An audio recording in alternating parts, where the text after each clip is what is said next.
All right, here we are.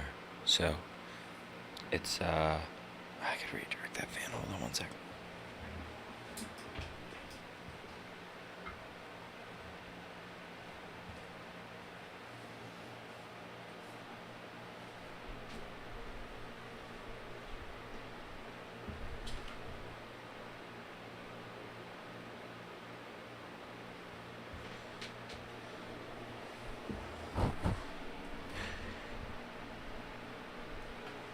So, it's been an extremely interesting week. I am ready to play some guitar. We apologize for the fan noise and everything, but we're just this is a very casual stream. My name is Jamie, and I can't play guitar, and this is a stream that we're trying to do daily. And we're having a really hard time doing it every single day, but we'd like to stream in this format. It's not always going to be in this exact location, but we'd like to stream once a day or record something and then upload it once a day, where we're doing 30 minutes of practice. And that's literally just to give me a way to give me an incentive to practice for 30 minutes. So we're going to work out of, like we always do, the Hal Leonard Guitar Method book, one that we're still on right now. We're going to do some finger exercises and tune up first. We've also got something special that we picked up from Guitar Center for $35. Super cheap, but super awesome. Electro Harmonics East River Drive that we're going to play with. And it came with the box, man. I didn't have any EHX pedals, so, and I do have another Tube Screamer drive that we can compare it to. I heard only good things about this one, and it's supposed to be a pretty straight up Screamer. So I don't know that I have anything like that left. I've got Klon clone, Rat clone, Muff clone, Timmy clone, and a Screamer, but it's the Moonshine from JHS, which has a blend knob on it. So this one will be interesting. And then there's another Tone Bender clone that we have. Nothing. Straight. It's pretty much supposed to be a green overdrive. We'll check it out. We'll hook it up. I think I'm going to hook it up and see if I can just keep it. See if y'all can figure out when I turn it on.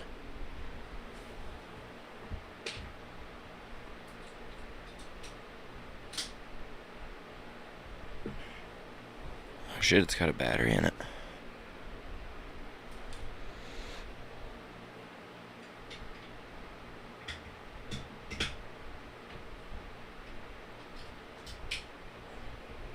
We will be watching CoffeeZilla.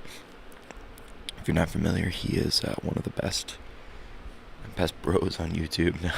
He's one of my current most favorite YouTubers, and one of the best in the investigative journalism genre, bringing down especially financial scammers.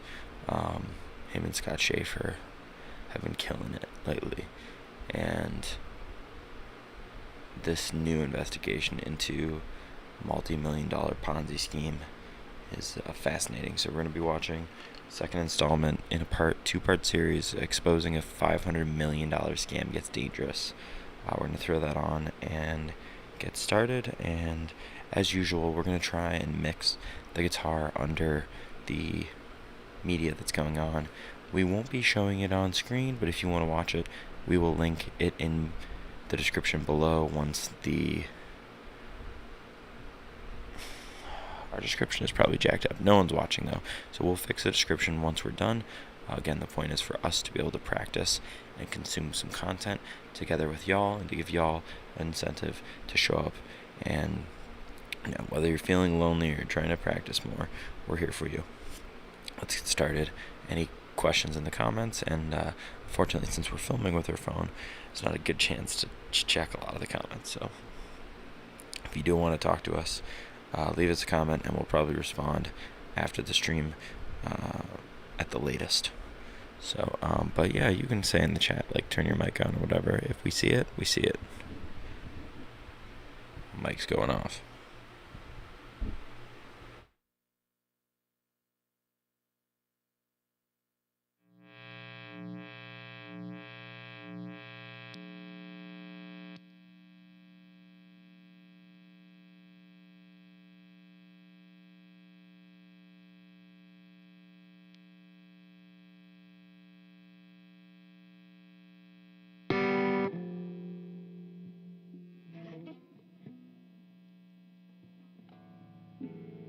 $100 million Ponzi scheme called Trader's Domain. In part one, we exposed a web of scammers. We found an ongoing government investigation.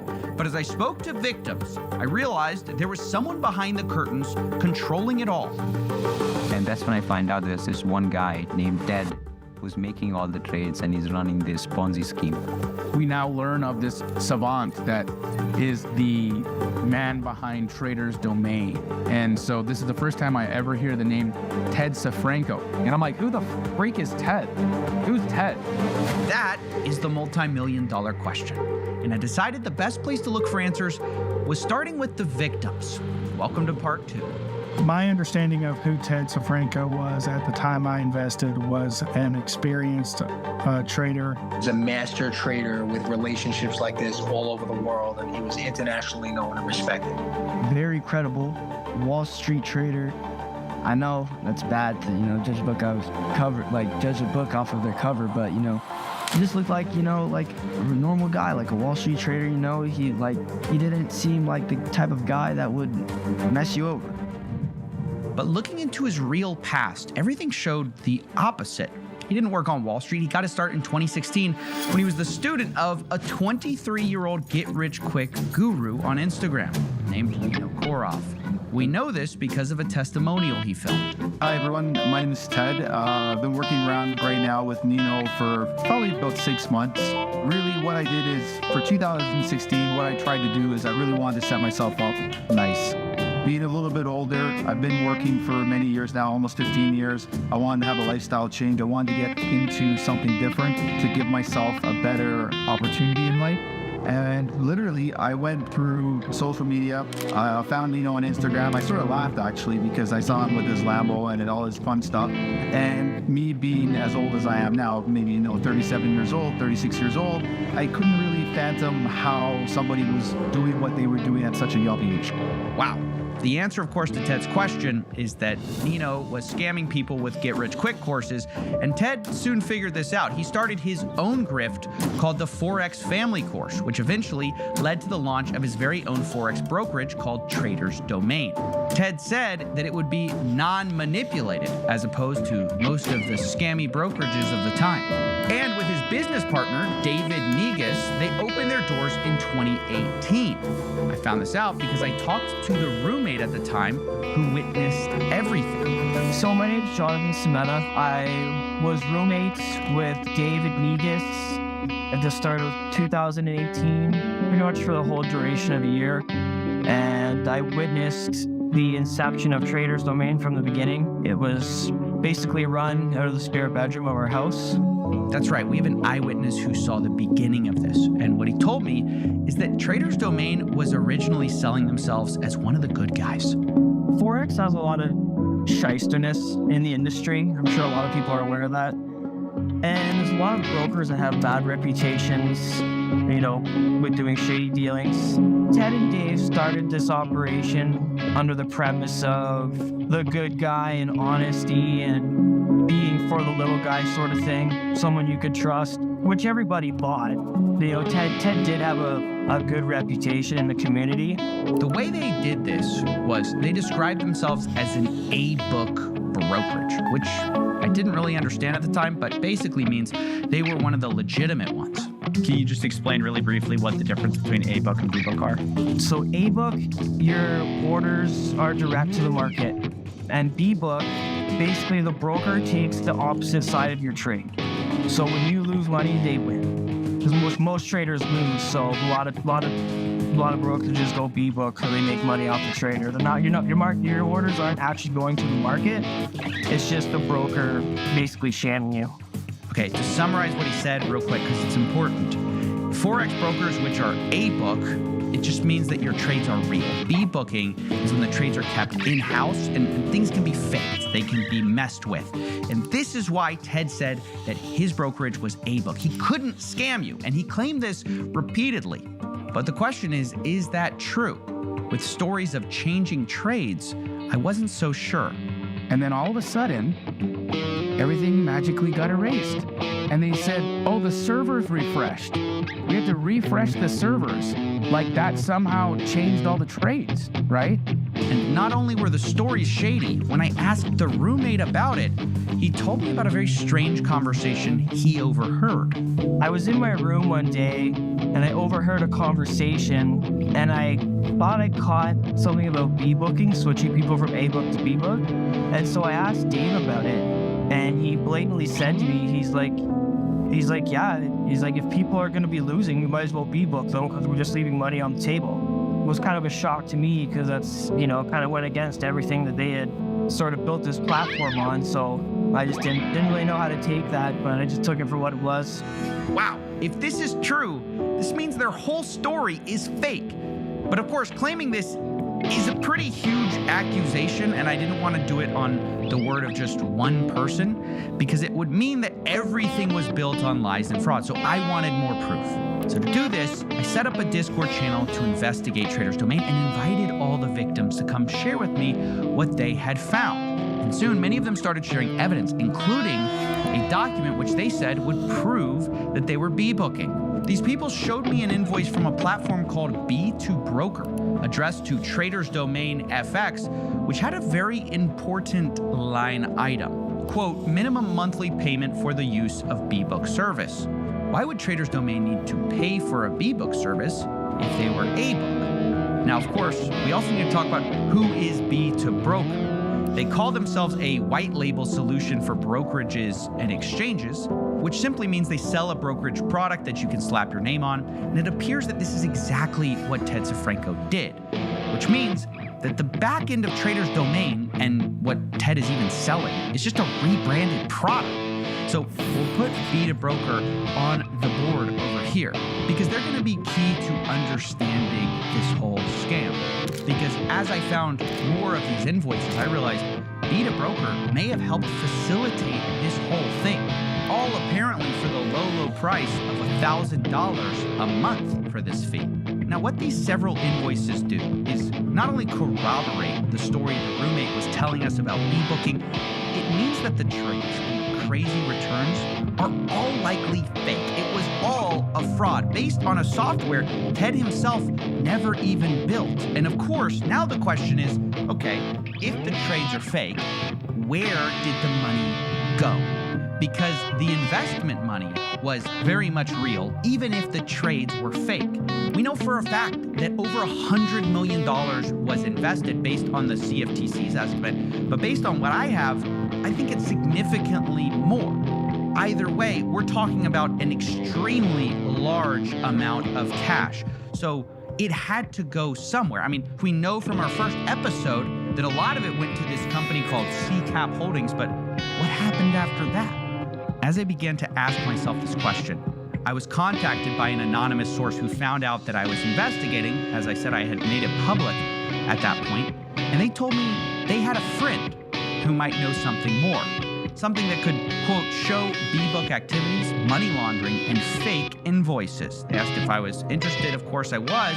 And when this friend got in touch, they claimed to have literally 2,000 plus files and documents on Trader's Domain.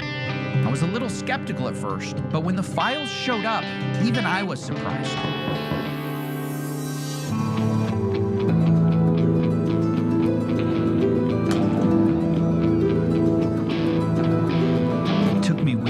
Through all the documents, but eventually a pattern started to emerge.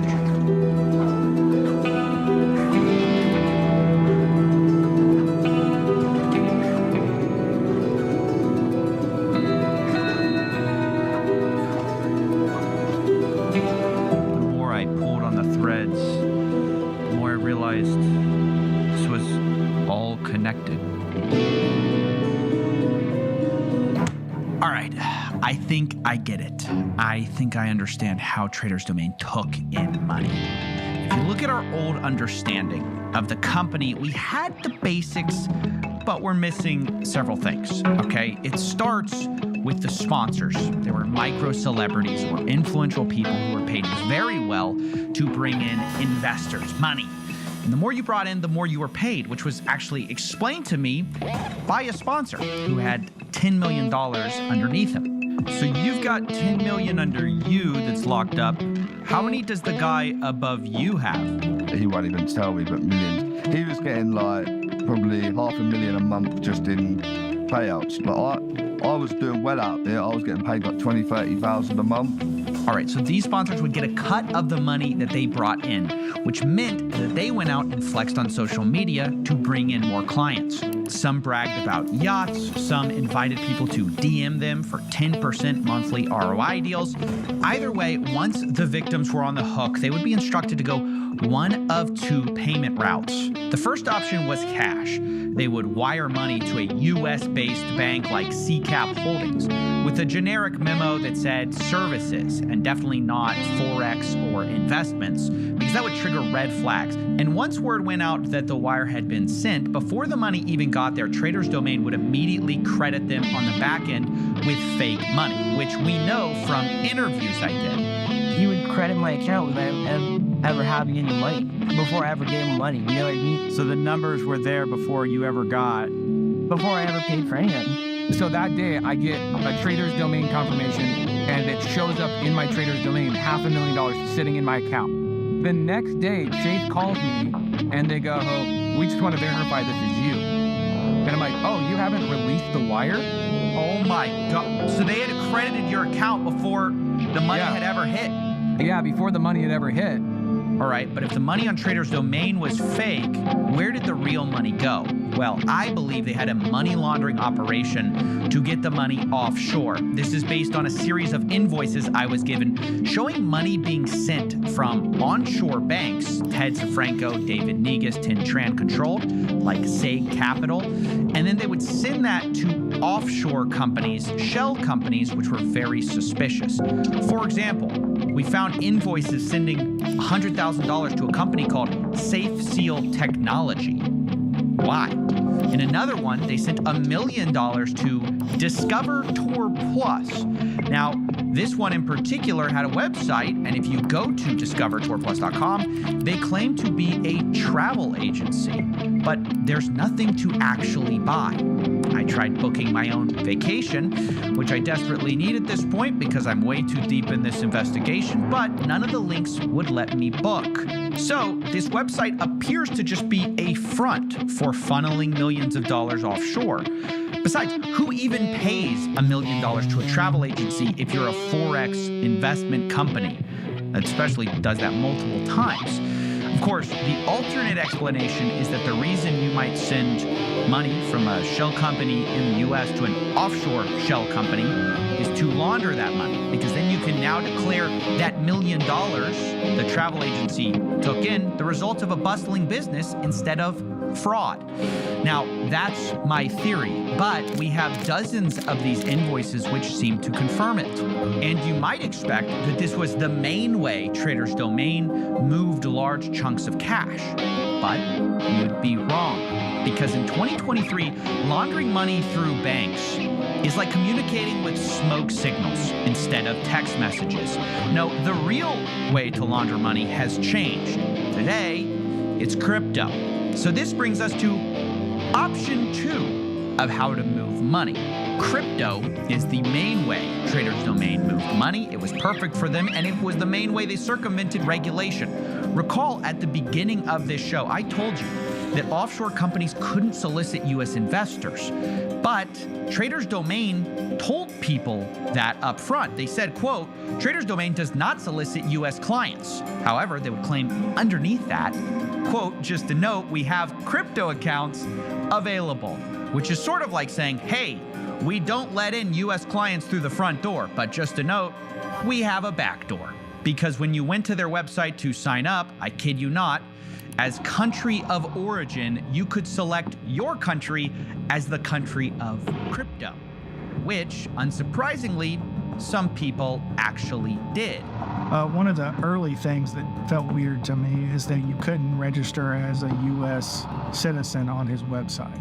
It was crypto. You had to go in as a crypto user. I can still show you on my account where I'm listed as a crypto user and not a U.S. citizen.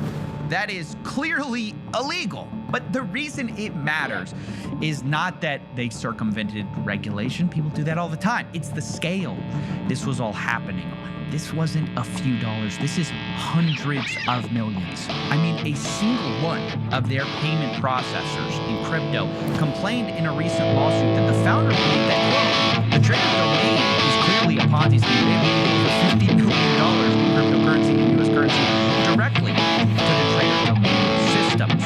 Not only that, a different payment processor also had their transaction data with Trader's Domain leaked to us. With the help of a blockchain intelligence company called Crystal Blockchain, we traced even more money that had come in. According to them, roughly $450 million went into Trader's Domain. And that combined with the $50 million from that other crypto payment processor is where we arrived to our $500 million estimate. Now, bear in mind, this is just crypto. This is not talking about fiat here, and this is real money that went in, not fake Ponzi games. And at this point in the investigation, I'm feeling pretty confident. We have two really big things. The first is that the scale of this thing is huge, probably bigger than even the government believes it is. But I also feel extremely confident we have proof of fraud. And the only thing left to do is confront the man behind it all, Ted Franco. And this is also the thing that I've been putting off doing the whole time, to be honest, because the entire investigation, as I spoke to you, I was warned not to reach out because Ted was well known for going after anyone who went after his broker. He allegedly said things like, quote, you want to come after my brokerage, you have a death wish in messages, and I'm going to put a bounty on your head. There were a lot more of these, and of course, he also famously threatened people on video. I'd take a flight to the UK right now and just fucking show up and curb stomp their heads. Yeah, I get arrested. So what? I win. On video. I'd take a flight. Not to reach out because Ted was well known for going after anyone who went after his brokerage. He allegedly said things like, quote, you want to come after my brokerage, you have a death wish in messages, and I am going to put a bounty on your head. There were a lot more of these, and of course, he also famously threatened people on video. I'd take a flight to the UK right now and just fucking show up and curb stomp their heads. Yeah, I get arrested. So what? I win because they're dead. So yeah, the guy is kind of a psycho. So I was very nervous about doing this. And so I decided to go to the bar and get me a little bit of liquid courage. Come on, Coffee. You've been sitting here for 2 hours. Are you gonna do it or not? Give me this one more shot, okay? And then I'll do it.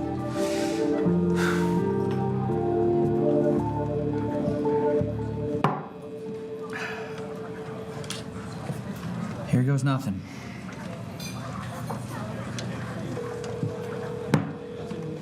Come on, Ted. I bet you he's not even gonna answer. Answer the come on. Your call has been forwarded to an automatic voice message system. Please record your message. I knew it. That settles that. You want another drink? I guess so. You humans are such odd creatures. You were nervous about calling, yet you seem upset he didn't answer? I was concerned. I mean, but once I was committed, I don't know, it just feels a little anticlimactic, I guess. Maybe it's for the best. Not everything has a Hollywood ending. You do the best you can, and sometimes you have to enjoy a consolation prize. What's that? How about a drink with a friend? Wait, I thought you couldn't drink. Take the shot, Coffee. All right. I've been watching you hide. I just close my eyes. I've known for a while. My dear, if you keep pulling that thread,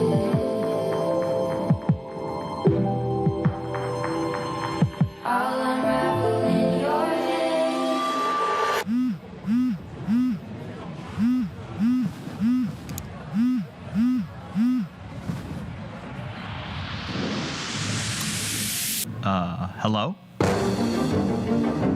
Before we continue, obviously I've spoken to my counsel.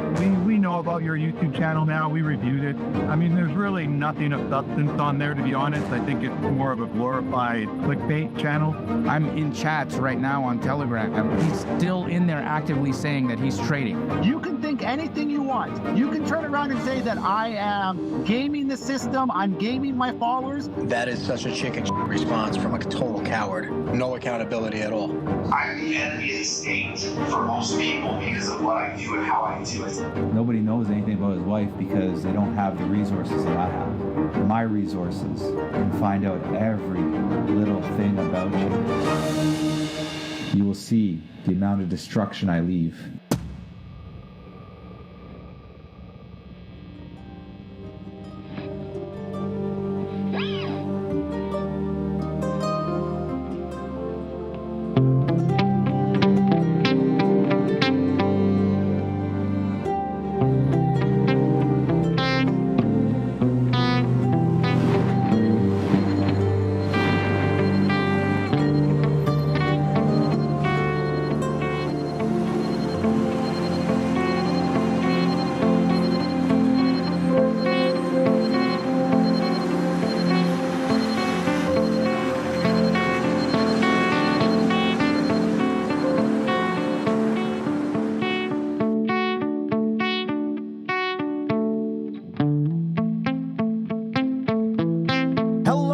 Welcome to Factually. I'm Adam Conover. Thank you so much for joining me once again as I talk to an incredible expert about all the amazing things that they know that I don't know and that you might not know. Both of our minds are going to get blown together today. We're going to have a lot of fun doing it. Now, if you hadn't noticed, we are in the middle of a full-blown Stage 3 Code Red hype cycle.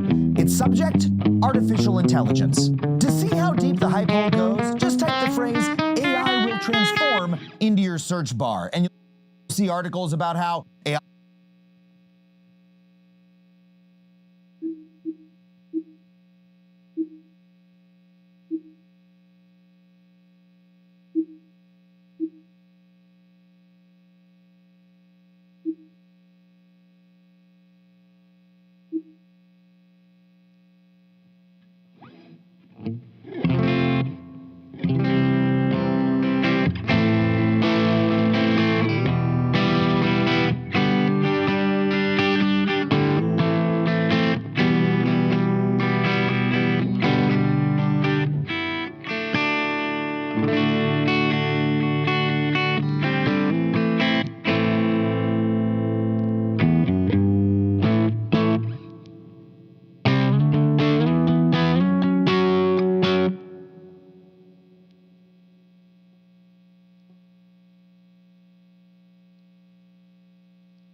folks, and welcome back to another lesson and another shiny guitar from Donna. They've sponsored this one. Check it out. Jazzy. It's a really lovely guitar. So this is going to make someone very pleased. So thank you very much indeed, Donna, for sending this over. Now, we're obviously learning just by Radiohead. Check out the clean tone.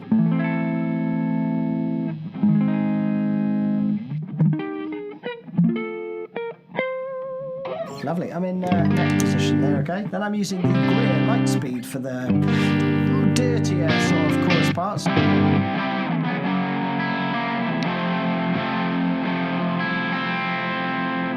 Which is really nice. And I'm going for the Jam Pedals Rattler for Johnny's.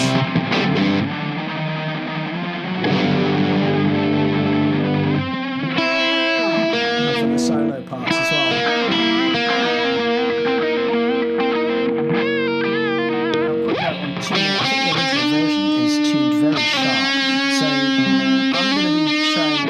Starting on C. How they play it, the intro is an acoustic part that goes like this.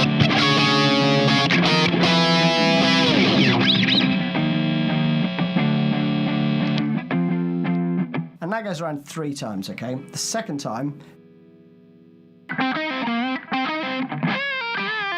Quick note on tuning, I think the original version is tuned very sharp. So I'm going to be showing you it starting on C, okay?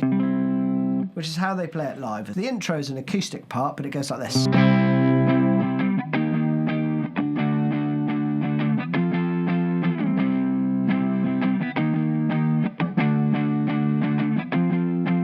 And that goes around 3 times, okay?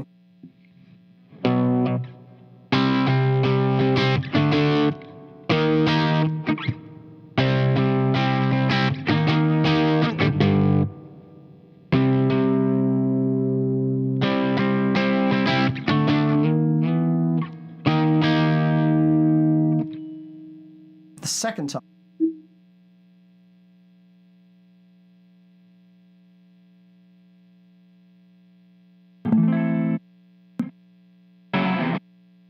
The guitar.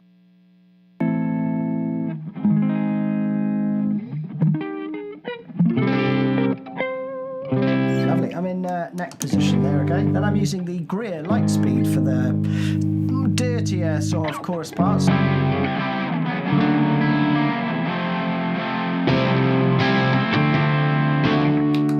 Nice, and I'm going for the Jam Pedals Rattler for Johnny's.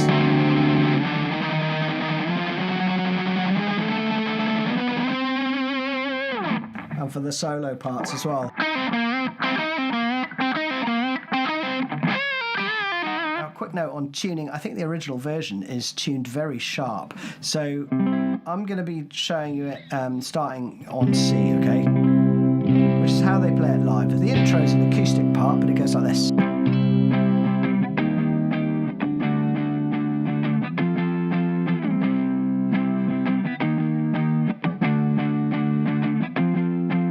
And that goes around 3 times, okay? The second time, Johnny's part comes in with the distortion. But you're basically going to go C to D sharp, D to F. Now the rhythm pattern goes like this.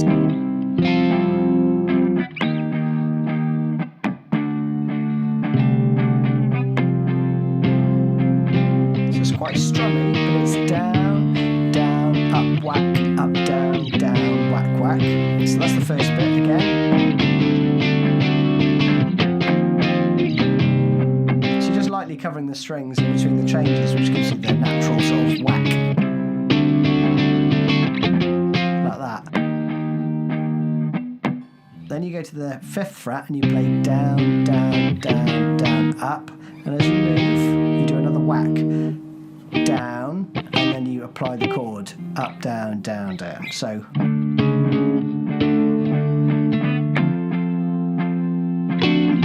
again.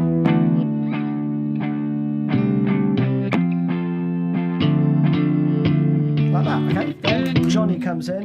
I'll go on bridge pickup for this. And you're going to play some tremolo picking, which is just fast picking. And these are octaves, so the string in between the notes that you're fretting is always muted, okay? Which you do with, you know, a little bit of beat from your first finger there.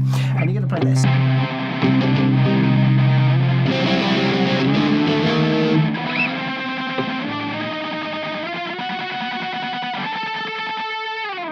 And you go up to, I mean, if you can make it up to the 19th fret, then do that. I chickened out and went for the 14th on the next string up.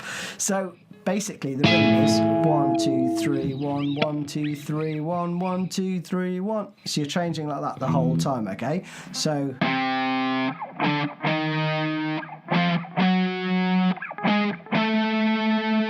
that's all on the A string up to the 12th fret, and then I move to the 9th fret on the next string up.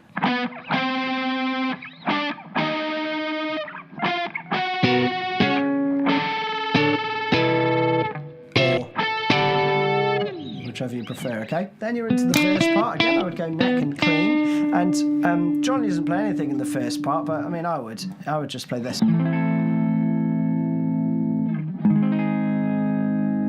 He does play those later on, but I would do them throughout. So you've got an A minor, slide down 1 fret, and then you've got an F sharp major. Then you've got this cool bit. And you've got basically an octave, A string muted, but you're also fretting the 12th fret there as well. And your little finger then plays. Do that little run, okay? And when you get there, you fret the next one on the 13th fret. And you go 15, 17. So again, slowly. One more time. And really sort of accentuate it's a rake really. You know, almost like you would do with your fingers. You know, so do that with the pick. Around again. Variation on the theme. So that's there again. 11th fret, and then you move down to the 6th.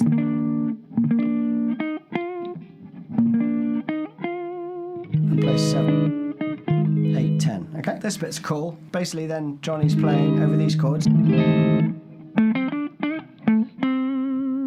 Okay. Just pentatonic stuff. Full step bend.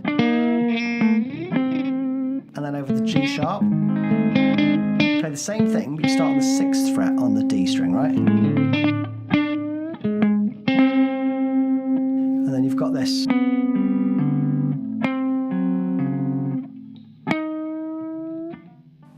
Okay, into the chorus. So again, slowly. 3, 4, 1.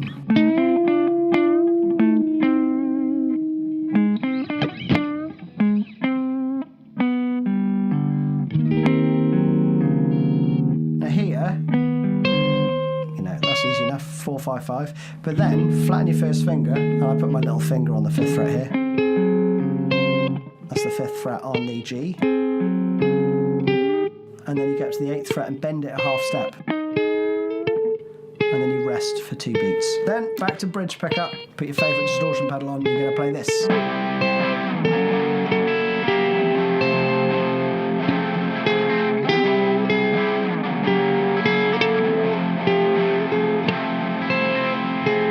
then you go.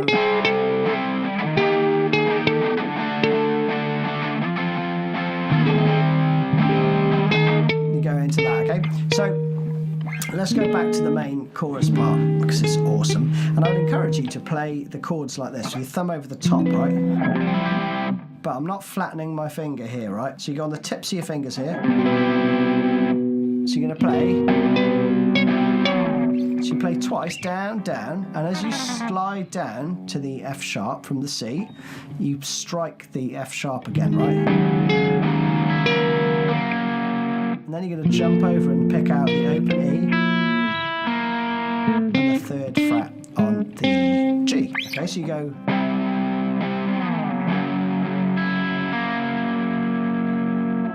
move it down a fret to the F. And then you're going to play open E to the first fret on the B string, okay? That's the C. So.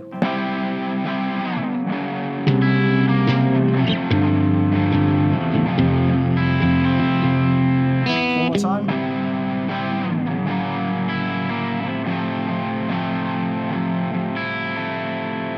Then you go into the intro part again, but subtly different. This is Ed O'Brien playing this now, so we've got...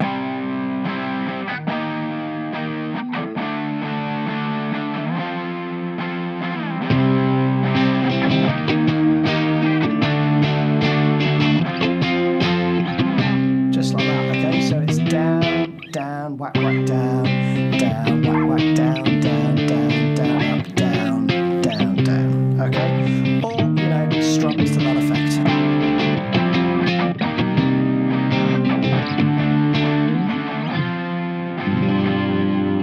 Oh, one thing, Ed on the second time when he played...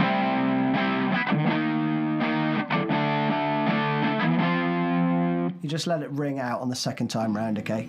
And then it goes back into the verse and another chorus. But at that point, Johnny's obviously playing...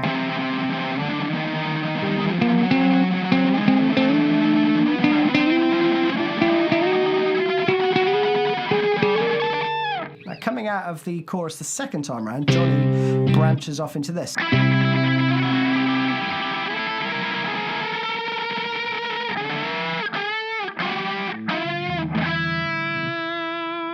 So you've got the similar vibe to...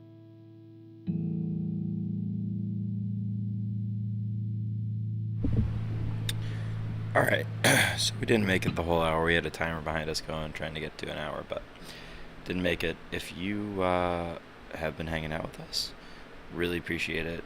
We were just watching Let's Play All, that's the channel name, and they were going, it's How to Play Just by Radiohead, a guitar lesson. So we'll link that and the video by CoffeeZilla that we were watching down below. That's it for us for right now. I need to go get some refreshments and possibly go to sleep. See you tomorrow for more guitar. Thanks for being with us, and hopefully your day or night is good. See y'all. Bye.